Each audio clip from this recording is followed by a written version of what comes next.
Good morning, everyone. Took us a little while to get the technicals worked out here. So let's start with the opening chant. And unsurpassed, penetrating, and perfect Dharma is rarely met with, even in 100,000 million kalpas.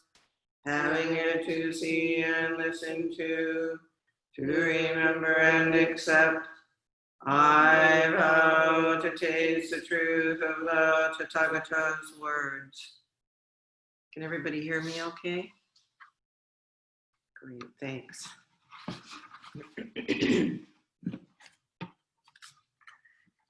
So, this morning, we're going to continue talking about the Eihei Koso Hotsuganmon. It's a third lecture of 4, which of course means that there's much that we will not explore because we just don't have the time. But before we start on the text, I'd like to mention again a living example of vow. And that is the life of Justice Ruth Bader Ginsburg. I'm not going to talk about her politics. That's not the point. I'm speaking of her dedication and grit and her capacity for friendship and life. Shinchu and I watched the service for her, and I was inspired by the words and the really powerful chanting of Rabbi Lauren Holtzblatt, who told of a scripture quote on the wall of the office of Justice Ginsburg. And it's in Hebrew, so forgive me if I don't pronounce this correctly. The words are tzadek, tzadek, tordof. Justice, justice, you must pursue justice. I was thinking about how, with this as a reminder, Justice Ginsburg lived a life of vow. Whether they or you agreed with her positions or not, people respected her allegiance and her depth of commitment to this. Justice and equality, as well as her ability to have good and respectful relationships with those that differed from her, and to mentor others in the path of justice. When I speak of vow, this is what I mean: a fundamental orientation and commitment that orders our lives, that we return to over and over and over, that we live out in our actions with others. Something that clarifies us, sweeps away that which is distracting and superfluous. And I want to, one of the things I love about stories about her life is that she was not grim. We enjoy the journey of fulfilling vow, the process of living our lives in accord with our deepest intention, even when, or especially when, we know that there are obstacles and limitations in our own minds and hearts and in our world. We keep living, acting, and serving simply and in the way that we can. We are definitely not all going to be justices on the Supreme Court, but we can be active participants in the world in a way that's life-giving.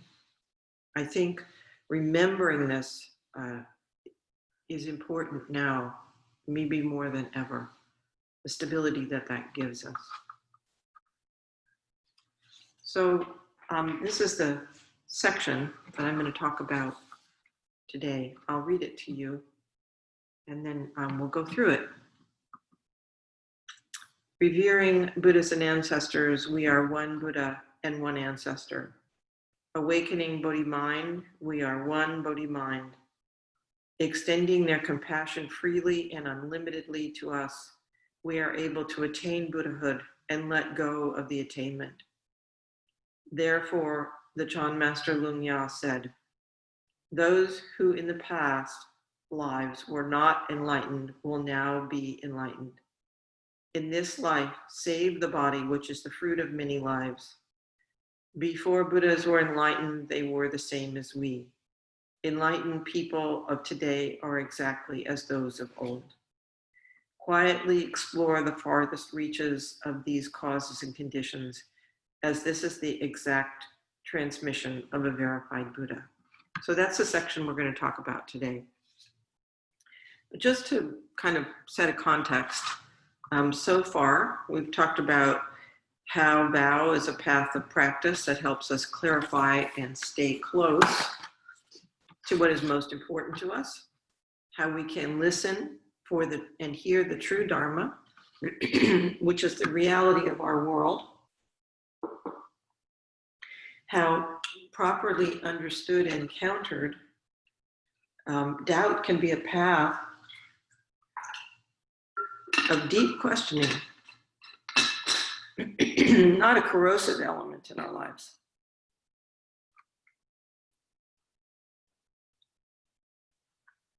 How this spirit of deep questioning is necessary. It nourishes us, it guides us, it gives us energy. How we can understand renunciation, not as a grim turning away from life, but as a way of letting go of those things that lead us into delusion, a way of staying close to what matters most. We have talked about ancestors. Last Wednesday in class, we talked quite a bit about ancestors. Those who have gone before, those who have supported life and made it possible for us to be here, to live in this world, to encounter the Dharma, or any wisdom that they have left us. How we have been shaped by society, culture, and individual choices. How we must face the reality of the impact of our own choices, good and ill and unintended, the ways in which we can be ancestors for those that will follow. We have spoken of the awakened mind, Bodhi mind, Buddha mind, and the ways in which compassion and wisdom are always available to us, whether we can see them or not. And the fact that we are not different from this wisdom and compassion, and not different from those that have embodied it in the past. It's all present right now. So I'll start with these first few lines. Revering Buddhas and ancestors, we are one ancestor. Awakening Bodhi mind, we are one Bodhi mind. That's one translation. It's a translation that's used at San Francisco Zen Center and also in the kind of official translation of the Japanese Soto school. But there's another that I'd like you to listen to. This is a translation by Professor Carl Bielefeld. When we look up at the Buddhas and ancestors, it is one Buddha and ancestor. When we contemplate their bringing forth the mind of Bodhi, it is one bringing forth of the mind of Bodhi. So, Dogen does not say here, if we revere the Buddhas and ancestors, we will become one with the Buddhas and ancestors.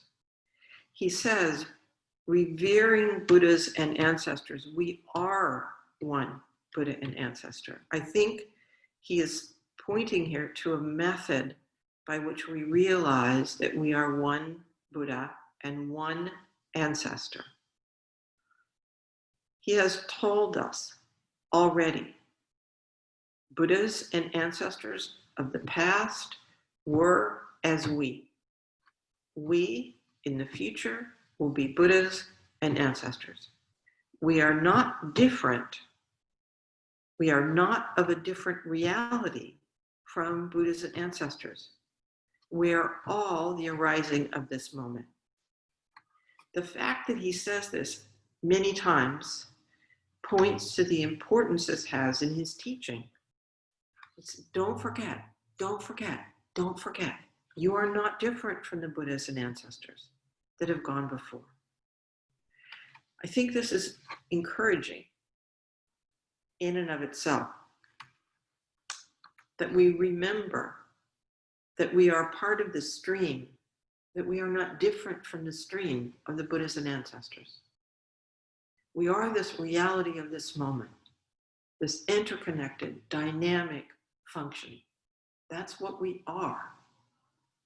When we remember that, we know how we are a part of that stream. We also know that we are human beings with a history, a particularity that is specific, and it is honorable. This is not a problem. No matter what we think about who we are, it is not a problem to be dispensed with.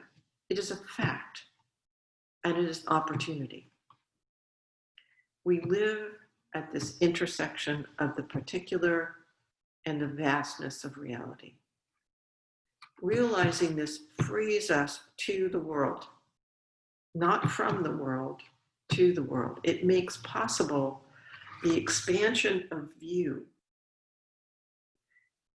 that we have been talking about, an awakened view that includes particularity and extends beyond it in a way, is not bound by it.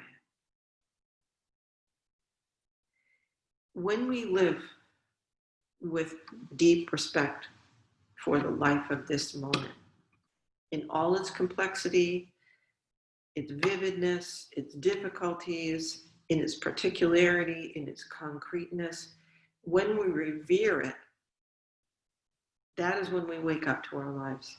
We inhabit life. We are responsive with all beings, and the Dharma comes alive. To revere something is to stand in awe of it. And I would add, to give it the opportunity to express itself fully to us. To stand in awe of something means we don't colonize it with our ideas. We listen, we wonder with reality, and we move from there. To live in this way is to live the life of Buddha, awakening, to realize our identity with the ancestors of old and to become a life-giving ancestor for generations to come. In Keizan Zenji's Denko-roku, the transmission of the light, which, by the way, is a kind of spiritual genealogy of the Zen tradition.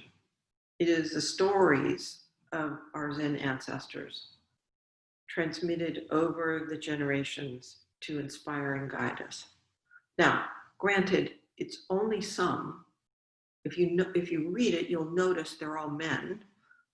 And we have to remember that our ancestors are broader than those that are written about. But inspiring it is. So in one of the second story in the Denko-roku, the story of Mahakasyapa,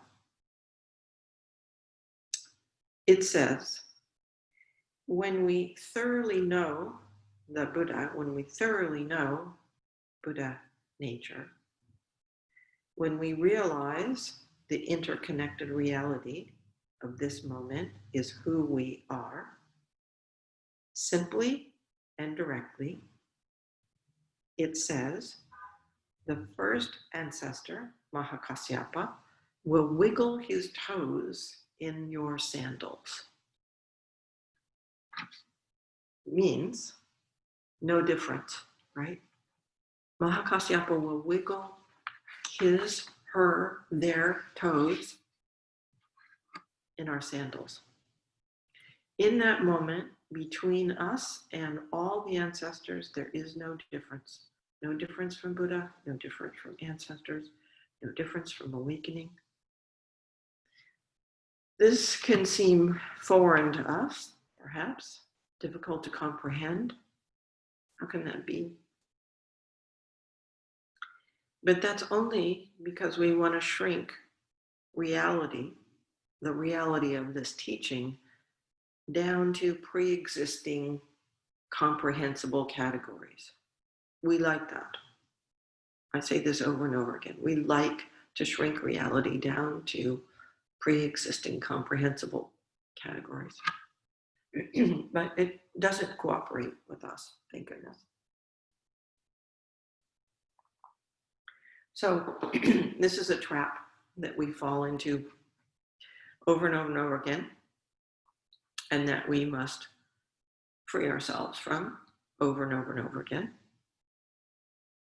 When we do that, when we wake up in this way, we live a life of reverence, a life of awe.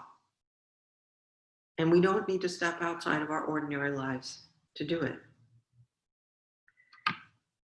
One of my favorite writers, the great Jewish teacher Abraham Heschel, said he never asked for wisdom or fame. He said, I asked for wonder and you gave it to me. I asked for wonder and you gave it to me. Rabbi Heschel is talking to God. And if you like the word God, if it works for you, please feel free to use it. But it's not necessary in order to be inspired by this statement. We ask for wonder, and it is given to us each moment. When we live lives of reverence, when we honor and attend to awakening, and to those wise and kind and tenacious people who have gone before and made our lives and our practice possible, when we model our lives after theirs, we take a posture of genuine gratitude and humility towards this life. By humility, I mean being grounded on this earth, being of this reality. And this orients us. It sustains us. It sustains us and all beings, particularly in times of stress and turmoil. In that way, our identity with the Buddhas and ancestors becomes apparent. It slips away and it's apparent to us. It's a living dialogue. So I would encourage you to investigate who you revere as an ancestor and how you want to be an ancestor. Allow this investigation to shape you, to shape your days. Notice any tendency in your life to isolate yourself from this reality and lose touch with the support that is always available. What keeps you from it? It's a really good question. What keeps you from it? And who is the you think you are that is separate from that? Sometimes you may have thought that you're not good enough. Perhaps if you are crabby, or tired, or distracted, you think maybe that disqualifies you from what I'm talking about. Hardly, really. If you study the writings of many of our ancestors, including Dogen, you'll get a sense of their humanity, their flawedness. And this does not negate their wisdom. We can ask, who is this one who thinks they are not good enough? Of course we are limited. Of course we miss the mark. But then what? That's the question. One of my favorite quotes, one that sits on my desk, is not from a Zen teacher, but from the great Japanese Pure Land teacher, Shinran Shonin. It says, "My eyes being hindered by blind passions, I cannot perceive the light that grasps me. Yet the great compassion without tiring illumines me always. My eyes being hindered by blind passions, I cannot perceive the light that grasps me. Yet the great compassion without tiring illumines me always." I was talking to a friend of mine, another Zen teacher recently, and we were talking about being teachers and about leading communities and about transition. And I mentioned this quote to him, and he pulled up a book of the collected works of Shinran, and he said, "This is by my bedside." So all of us are blinded by our passions at times. And what does that mean? Dogen and Shinran disagree a lot about many things. But the feeling of this passage points to something that is shared. That the reality of what is true is beyond the limited visions of a self who experiences itself as separate. Again, that is an aspect of our reality, and we must include it, but it is not all of it. And when we wake up to that, our experience changes. And we need to wake up to it over and over. Thank goodness our lives give it many opportunities. This is the spirit of reverence, and also of the statement, "Not knowing is most intimate." Meaning we take a posture of wonder, a posture of being with reality, and that transforms our lives. This is stated again in the next line. Awakening Bodhi mind, we are one Bodhi mind. This mind, this awareness, is the mind of all the Buddhas and ancestors right now, not at another time, right now. The next line is, because they extend their compassion to us freely and without limit, we are able to attain Buddhahood and let go of that attainment. We can think of this as beings extending compassion to us, and that's just fine. I personally feel an affinity for that way of thinking, but it is not necessary. Another really important way of thinking of this is of limitlessness arising of connection in this world. Limitless connection. Compassion means we walk beside, we're with.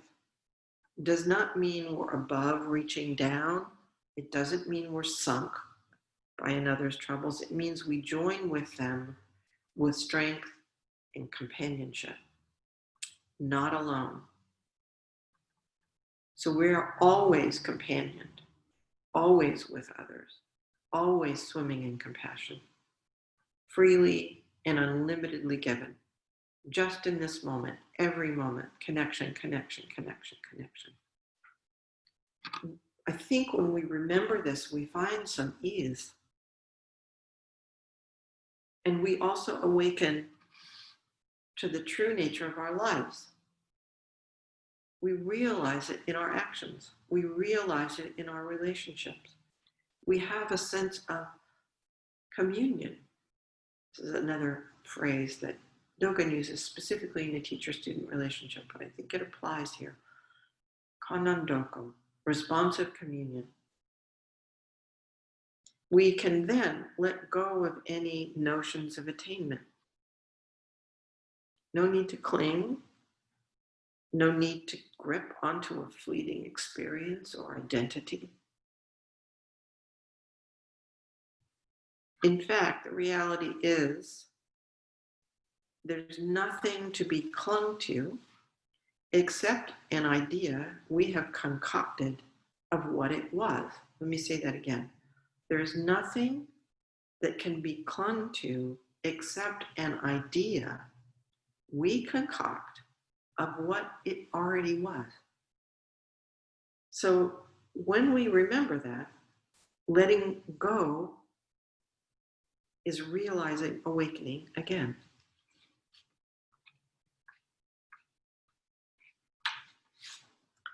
In this next section, Dogen quotes Master Lungya Ryuge, who is said to have lived from 1835 to 1923, I almost said. That would have been a trick. 835 to 923, and was a disciple of the great master Dongshan. Japanese is Tozan Ryokan, who founded, Dongshan founded Caodong School, which in Japanese is pronounced Soto, which is our school. So Dongshan is very important to us.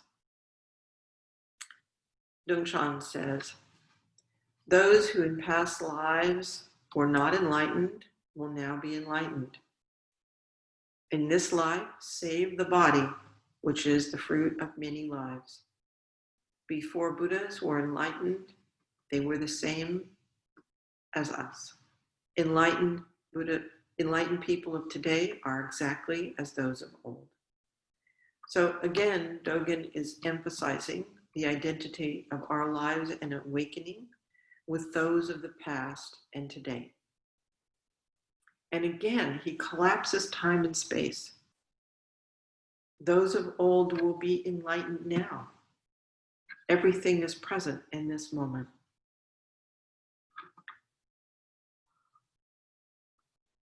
He also enjoins us to respect and attend to this body.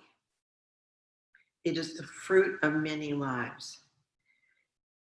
In many Buddhist traditions, there's a focus on the cycle of rebirth. A human birth, particularly a human birth in which we can hear and practice the Dharma, is considered to be exceedingly, exceedingly rare.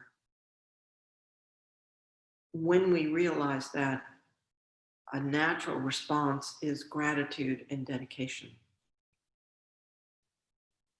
So we are enjoined to use this opportunity to wake up. I think we can also understand this. Setting aside the whole complexity of rebirth and no self and how that might work, we'll just set that aside. We can also understand this as recognizing all of the elements that support our life. Save this body, respect this body, this particular body, this particular life. It is the fruit of many lives. Amoeba lives, rock lives, dinosaur lives, tree lives, plates and spoons lives, car lives, worm and insect lives, parents and grandparents, all the way back. This body is the fruit of many lives. So we should respect this life, this body. The inherent dignity of all aspects of reality, of all ways of life, is an essential teaching in Soto Zen. Our work in the kitchen is not less than sitting in the Zendo. Doing compost and answering emails is not less than offering incense to the Buddhas. All are equally respected.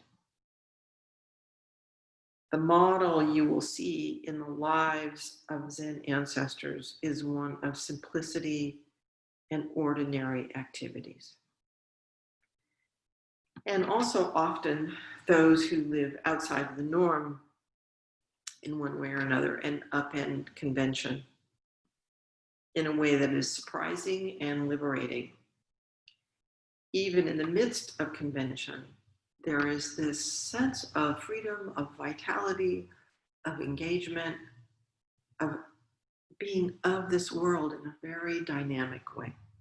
Humor, reverence, spontaneity, a generative challenge to the status quo, unbound, completely connected, never disrespectful. So I thought I'd tell you a couple stories. You want to hear a story? Yes? Okay. This I want, I just like these stories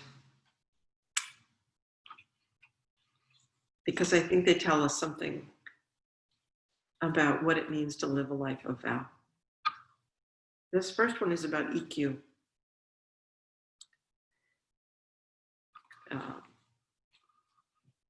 EQ, one of our Zen ancestors, was said to be irrepressible. The abbot was very fond of a certain candy. This is when he was a young monk, and kept the treasured sweet in a jar in his room, warning Ikkyo and the other temple boys, "This candy is beneficial for grown-ups, but if a child eats it, he will die immediately." Ikkyo was not fooled for a second, and as soon as the abbot was awake, he emptied the jar and shared the contents with his friends. Ikkyo then broke one of the tea bowls in the abbot's room, and when the abbot returned, he found Ikkyo in tears. Ikkyo says, while sobbing, "While cleaning your honored room, I accidentally broke this precious bowl. To make amends for my terrible misdeed, I swallowed some of the poisonous candy.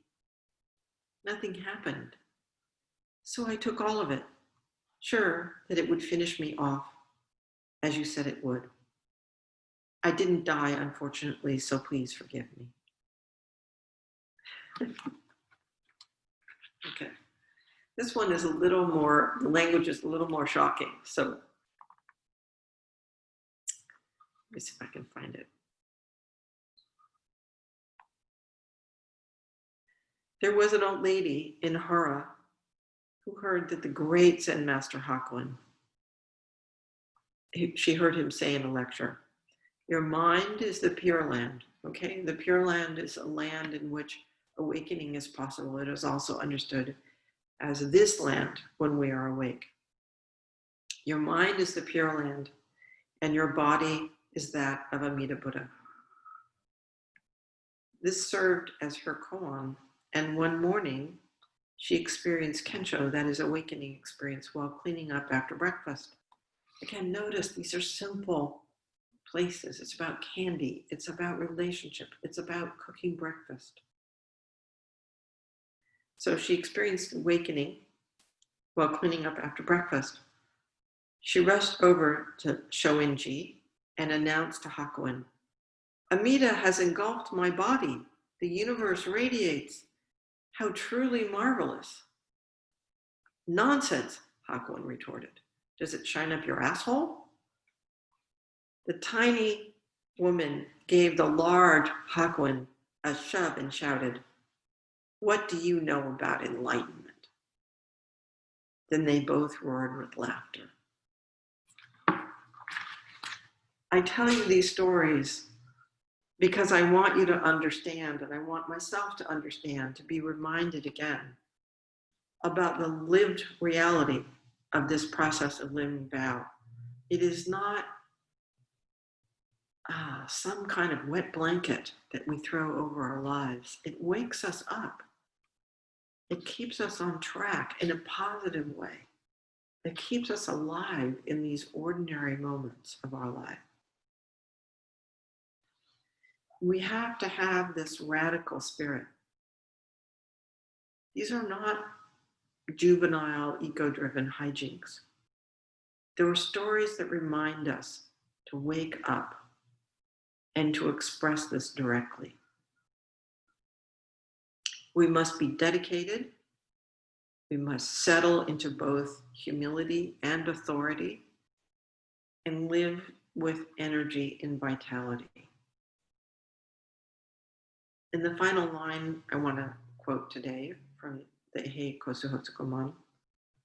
Dogen asks us to quietly explore the farthest reaches of these causes and conditions, as this is the exact transmission of a verified Buddha. Quietly explore the farthest reaches of these causes and conditions, as this is the exact transmission of a verified Buddha. You can imagine the old woman, Apara, quietly exploring the farthest reaches of these causes and conditions as she cooked breakfast, as she cleaned her home, as she went to the market. You can imagine this, quietly exploring, consistently coming back step by step, day by day, moment by moment, quietly exploring. And the vitality and the vitality of her engagement from that. So next week, I'll talk about this. I'll start with this last line and talk about what we think a verified Buddha is. But for now, I would ask you, please quietly explore the farthest reaches of these causes and conditions. We are in a time of great turmoil. We need to find the ground that sustains us, steadies us. I think that's one of the reasons why it's so important that we explore vow right now and our connection and how we live it out. Quietly exploring this manner gives us this, remembering the ancestors, remembering to live in a life of reverence and occasional outrageousness,